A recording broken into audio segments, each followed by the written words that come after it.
Seharusnya sekolah lapang itu tiap tahun itu tetap dilaksanakan, karena itulah negara untuk memberdayakan petani supaya di dalam proses pengamatan di konteks di tanaman padi itu mulai dari H0.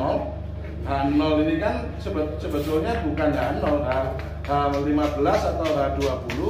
Sesudah ini direndam, ya, ini direndam terus ditandur H0 ngantos 120 hari. Inilah H0 ngantos 35 hari. Niki bahasa sekolah itu fase vegetatif, fase pertumbuhan. Fase pertumbuhan itu memang kata dibutuhkan nitrogen, urea nggih. Lek fase 35 dina wis ana benang putih, benang sari kali putih, bunga jantan, bunga betina. Iki masa pacaran, iki masa wong kate rabi, mesti butuh unsur P, fosfor nggih. Setelah masa kesuburan, masa hamil niki mangke masa berbuah. Berbuah niku 55 ngantos sadurunge 120 hari niku sampai umur 80 mesti butuh kalium kali kalsium nggih. Gusti Allah niki nyukani plasmanusa sumber daya genetik, bahan-bahan alami yang saged dipergunakan oleh petani sesaran sinau maos ingkang nitrogen ten alam niku urea niku nopo? Nitrogen atau urea ten alam niku nggih. Lek bahasa penyuluh lek kula biasane kan lek penyuluh ngoten niku, oh iki butuhne bab tentang auksin. Auksin iki kudu numbuhno oyot, kudu numbuhno batang kali tunas. Soalnya masa pertumbuhan. Lek anak-ane mandek, daun kedua ketiga itu rada lambat, berarti kakean urea nopo kekurangan urea.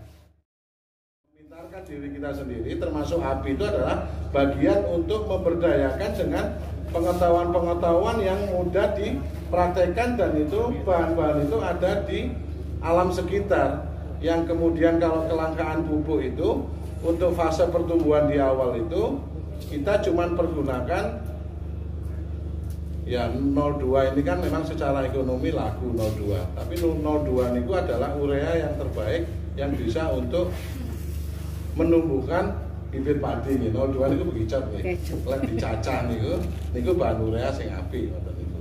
Nggih terang nggih. CLG kan biasanya praktek-praktek lah ngoten niku. Lah, ini kan bagian dari pemberdayaan. Dengan demikian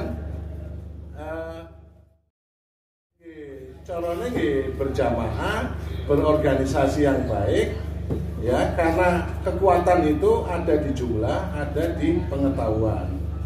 Pengetahuan itulah yang sebetulnya mau kita sebarluaskan ke anggota-anggota. Kan CLG ini kan sungguh luar biasa. Saya dikasih PR Mbak. Saya harus nembus pasar di Malang ini bersama teman-teman. Setiap 2 minggu itu 1,5 kintal. Bagaimana saya penetrasi pasar kelas menengah beras sehat ini, saya nggak ngomong beras organik nih. Nanti ngomong macam-macamnya jalur ini organik kudu larang wis. Sorong ya nilai masa oleh kudu larang ini. Yang penting beras sehat, konsumen ini percaya, terjadilah yang namanya transaksi yang berkeadilan, adil bagi petani. Karena dia ada hak di mata rantai itu, mulai dari budidaya, pasca panen sampai pemasaran. Ini kan model kecil, kemitraan multi pihak yang dijalankan ala petani. Tapi kalau negara, kemitraan multi pihak ala petani kan mesti nelpon KFC yang ada di Blitar. Berapa kuotamu untuk konsumsi beras konsumenmu? Soalnya gak ngerti posisi keuangan organisasi ini gak jelas, kewajiban juga gak jelas, asetnya juga gak jelas. Ya gak apa-apa, sing jenenge ala petani ini gak apa-apa. Diului Pak, ini Pak. Supados kelompok tani ini berhubungan dengan lembaga keuangan ini dapat dipercaya.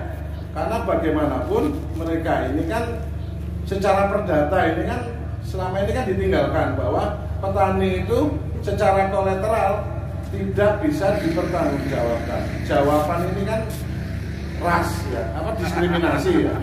Masa secara perdata petani nggak boleh berhubungan dengan bank. Orang saya yang sekolah ini nggak punya apa-apa, cuma punya gelar, bisa mendapatkan kredit yang lebih banyak dari petani. Nggak boleh begitu, kan begitu. Ini kan soal kemampuan dari pemerintah untuk memberikan layanan bagaimana membuat lembaga keuangan mikro petani itu bisa memenuhi layanan yang disediakan oleh lembaga keuangan perbankan gitu.